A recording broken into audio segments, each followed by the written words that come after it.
पूरी राजनीति आज की तारीख में नरेंद्र मोदी के नाम के आसपास घूमती हुई। क्या अपने आप में यह सफलता है? क्योंकि लगातार हमले जो हो रहे हैं वो नरेंद्र मोदी पर हो रहे हैं, भारतीय जनता पार्टी में किसी दूसरे नेता पर नहीं हो रहे हैं। लेकिन सबसे अग्रणी अगर कोई इन हमलों में है तो वो है गांधी परिवार। और यहां ये बताना बहुत जरूरी कि सोनिया गांधी अपनी तरफ से, राहुल गांधी अपनी तरफ से और अब प्रियंका भी मैदान में है, वो अपनी तरफ से लगातार हमले नरेंद्र मोदी पर, और सबसे आगे उपाध्यक्ष राहुल गांधी। और उन्होंने किस तरह से आज जबानी प्रहार किया है वो भी अपने आप में दिलचस्प है। बुधवार को दरअसल राहुल गांधी बिहार के किशनगंज में थे और ये बात उन्होंने दोहराई कि उनके विरोधियों को बस एक ही काम है, लोगों को एक दूसरे से लड़ाना, यानी कि फिर से बंटवारे की बात कहकर अपनी तरफ लोगों को खींचने की कोशिश, वोट को खींचने की कोशिश कांग्रेस की। और यहां यह बताना जरूरी कि किशनगंज दरअसल एक ऐसा क्षेत्र है जहां अकलियत बहुल क्षेत्र से कहना गलत नहीं होगा। बीजेपी की सोच हिंदू को मुसलमान से लड़ाते हैं,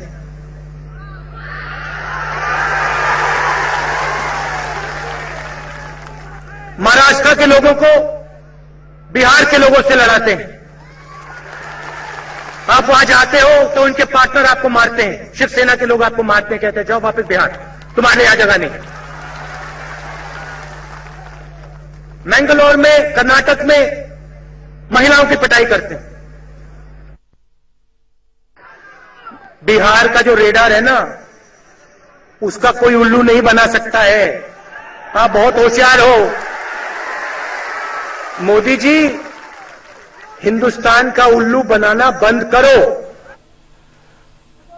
आपको उस टेलीविजन विज्ञापन की याद आ गई होगी जिसमें उल्लू नहीं बनाने के लिए कहा जाता है सामने वाले को, और यहां भी राहुल गांधी कह रहे हैं कि उल्लू बनाने की जरूरत बिहार के लोगों को नहीं है, बिहार के लोगों को उल्लू नहीं बनाया जा सकता है। अब अररिया सीट जो है वो दरअसल ऐसी जगह है जहां पर कांग्रेस की अपनी अच्छी पकड़ है, और किशनगंज से तो फिलहाल कांग्रेस का एमपी भी है, और इसीलिए उस सीट पर राहुल पहुंचे थे।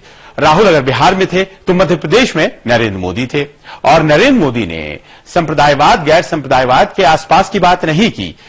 उन्होंने विकास और उससे जुड़ी हुई बहस को ही तरजीह दी, क्योंकि वो बातें तो उनके साथ अपने आप जुड़ जाती हैं, और इसीलिए विकास की बात करते हैं नरेंद्र मोदी। उन्होंने कहा कि राजीव गांधी ने एक बयान में दरअसल कहा था कि 1 रुपए जब केंद्र से भेजा जाता है तो 15 पैसे ही पहुंचते हैं, और इसीलिए अब जबकि सरकारें कांग्रेस की थी लगातार, ये जानना जरूरी हो गया है कि वो जो 85 पैसे नहीं पहुंचा करते थे लोगों तक, उसका हिसाब आखिरकार कौन देगा, और जाहिर तौर पर कांग्रेस को देना होगा क्योंकि कांग्रेस की सरकार थी। और फिर ये कहकर अपने एजेंडे पर वापस लौटे नरेंद्र मोदी, और उन्होंने कहा कि पंजे से तिजोरी को बचाना है, उसकी रक्षा करनी है। पंजा यानी कि हाथ का निशान कांग्रेस का चुनाव चिन्ह।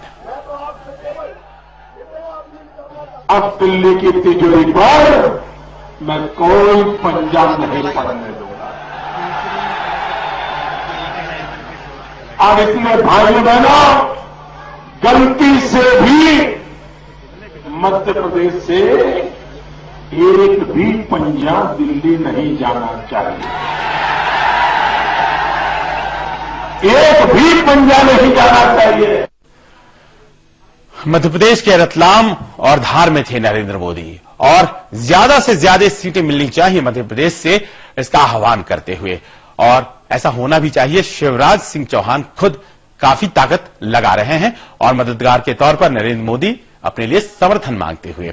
लेकिन दूसरे नेता भी अपने तरीके से भारतीय जनता पार्टी के एजेंडे को आगे बढ़ा रहे हैं और कांग्रेस पर निशाना साध रहे हैं। वेंकैया नायडू आज पटना में थे और वहां उन्होंने कांग्रेस पर व्यक्ति पूजा का आरोप लगाया और कहा कि परिवार की पूजा, व्यक्ति की पूजा ही दरअसल लगातार कांग्रेस करती आई है, और उसी ने इंडिया इज इंदिरा 1973 की बात याद दिलाई, जब बरुआ जो कि प्रेसिडेंट थे कांग्रेस पार्टी के, उन्होंने कहा था इंडिया इज इंदिरा और इंदिरा इज इंडिया, और इस बात को भूला नहीं गया है। इस नारे को उन्होंने दिया था, उसकी याद दिलाते हुए वेंकैया नायडू ने कहा कि दरअसल अभी केंद्र सरकार की करीब करीब 650 ऐसी परियोजनाएं हैं जो सिर्फ एक परिवार के नाम पर चल रही हैं, और 3 पीढ़ियों का जो ये परिवार है उन सबों के ही नाम पर सारी योजनाओं का नाम है। और इसीलिए उन्होंने ये भी कहा है कि अगर सत्ता में आई बीजेपी तो फिर पुनर्विचार किया जाएगा कि क्या योजनाओं के नाम बदले जाने चाहिए।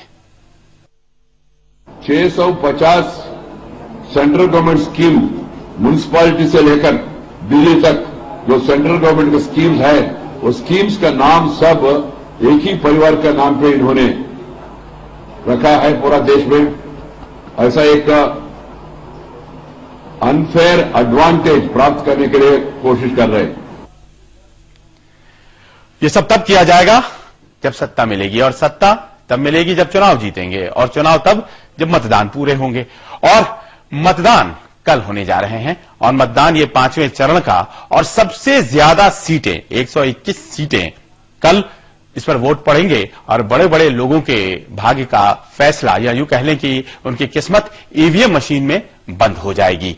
और इसीलिए कहा जा रहा है कि जो कल का चुनाव है 121 सीटों पर सबसे निर्णायक है, क्योंकि सबसे बड़े नेता हैं इसमें। और यह भी कहा जा रहा है कि दरअसल इन सीटों पर भारतीय जनता पार्टी की पकड़ वैसे भी मजबूत है। 44 सीटों पर भारतीय जनता पार्टी ने इन 121 सीटों में से जीत दर्ज की थी, और करीब 36 सीटों पर कांग्रेस। तो इसमें देखना है कि टैली बढ़ती है या नहीं बढ़ती है। नहीं बढ़े इसकी कोशिश कांग्रेसी कर रहे हैं, और कांग्रेसियों में सबसे ज्यादा प्रियंका गांधी। आपको हम बताएंगे, एक छोटा सा विराम ले लेते हैं।